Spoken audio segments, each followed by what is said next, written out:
अस्सलाम वालेकुम, कैसे हैं आप सब। उम्मीद करती हूँ ठीक होंगे। Welcome to TRHV food. आज हम बनाएंगे मज़ेदार मैंगो की जैम।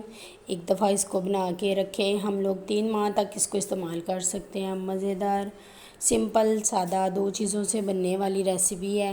आपके सामने देखिए मैंगो जैम मैंने बंद पे लगाई है, कितनी ज़बरदस्त लग रही है। चलिए रेसिपी की तरफ आते हैं। मैंगो लेंगे हम लोगों ने अच्छी तरह वॉश करके, तो उनका ऊपर से छिलका उतार लेंगे। बारीक बारीक छुरी की मदद से हम लोग, यहाँ आप कटर भी ले सकते हैं, आलू कटर जो होता है उसकी मदद से आप इसको ऊपर से अच्छी तरह छिलका उतार लें। छिलका उतारने के बाद हम लोग इनको रफली जो है ना वो काट लेंगे, रफली कट कर लेंगे। तो ऐसे ही हम लोगों ने सारे मैंगो जो है ना वो छील के तो उनको रफली कट कर लेना है। तो इसके बाद उनको कट करने के बाद हम लोग ब्लेंडर का जग लेंगे।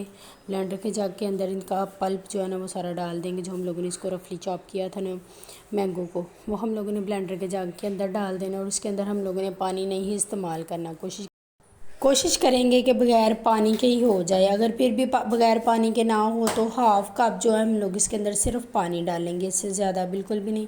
बग़ैर पानी के देखो चॉप हो के बिल्कुल गूदा परफेक्टली बन गया। हम लोगों ने कढ़ाई लेनी है, कढ़ाई को एक दफ़ा खंगाल लेंगे, अंदर कोई चीज़ ना हो। उसके बाद हम लोगों ने उसके अंदर मैंगो का पल्प डाल देना है। मैंगो का पल्प डाल के तो उसके ऊपर हम लोग थोड़ा सा ना डालेंगे ग्लूकोज़, लिक्विड में जो होगा ना वो डालेंगे। 3 से 4 टेबलस्पून इसके अंदर ग्लूकोज जाएगा। वो डालने के बाद इसकी ना ग्लूकोज डालने से ना इसकी जो है ना वो टाइमिंग बढ़ जाती है। अगर हम इसको 2 से 3 माह रख लेंगे ना तो ये ख़राब नहीं होगी। ग्लूकोज डाल के हम लोग इसको अच्छी तरह मिक्स करेंगे। तो हैंड विस्पर से हम लोग इसको मिक्स करके तो उसको हम लोगों ने उसके अच्छी तरह मिक्स करके ना तो फिर हम लोग मीडियम आंच पर इसको कुक करना शुरू कर देंगे चूल्हे पर रख के। इस टाइम पे हम लोगों ने चूल्हा बिल्कुल नहीं जलाया, चूल्हे के बगैर हम लोग इसको अच्छी तरह मिक्स करेंगे। उसके बाद चूल्हे पे रख के हम लोग इसको कुक करना शुरू कर देंगे। अगर आप लोग इधर तक वीडियो देख चुके हैं तो प्लीज़ चैनल को सब्सक्राइब और लाइक करते हुए जाइएगा। कमेंट्स में बताइएगा कि आपको मेरी वीडियो पसंद आ रही है कि नहीं। हम लोग 2 से 3 मिनट कुक करने के बाद इसके अंदर डालेंगे 1 कप चीनी। चीनी डालने के बाद हम लोगों ने इसको चीनी को अच्छी तरह मिक्स करना है। और मिक्स करने के बाद हम लोग लास्ट में इसमें डालेंगे 1 चम्मच लेमन का जूस। वो डालने के बाद हम लोगों ने इसको अच्छी तरह मिक्स करना है और 4 से 5 मिनट मज़ीद ये कुक होगी। और कोशिश करनी है कवर करके ढक्कन को ऊपर रख के दरमियान में चम्मच रख के हम लोग इसको कुक करें, ताकि इसके अंदर जो बबल बनेंगे ना वो बाहर निकल के हाथों पे सारी साइडों पे ना बिखरें। और देखिए मैं प्लेट के अंदर डाल के 2 मिनट या 1 मिनट हम लोग इसको ठंडा करेंगे। आपको दिखाती हूँ, बिल्कुल परफेक्टली जैम बन गई है, नीचे की तरफ नहीं आ रही, प्लेट में एक जगह पे ठहर गई है। हम लोग इसको ठंडा कर लेंगे। ठंडा करने के बाद हम लोग इसको जार में डाल लेंगे। तो जार में डाल लेंगे। मैंने कोई कलर इसमें इस्तेमाल नहीं किया, कोई कुछ भी नहीं यूज़ किया।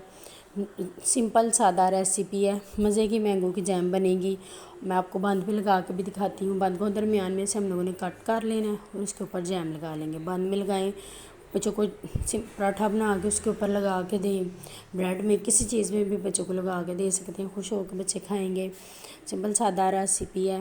वीडियो देखिए अगर आप लोगों ने इधर तक, तो प्लीज़ चैनल को सब्सक्राइब करते हुए जाइएगा और कमेंट्स में बताइएगा कि आपको ये पसंद आई है कि नहीं।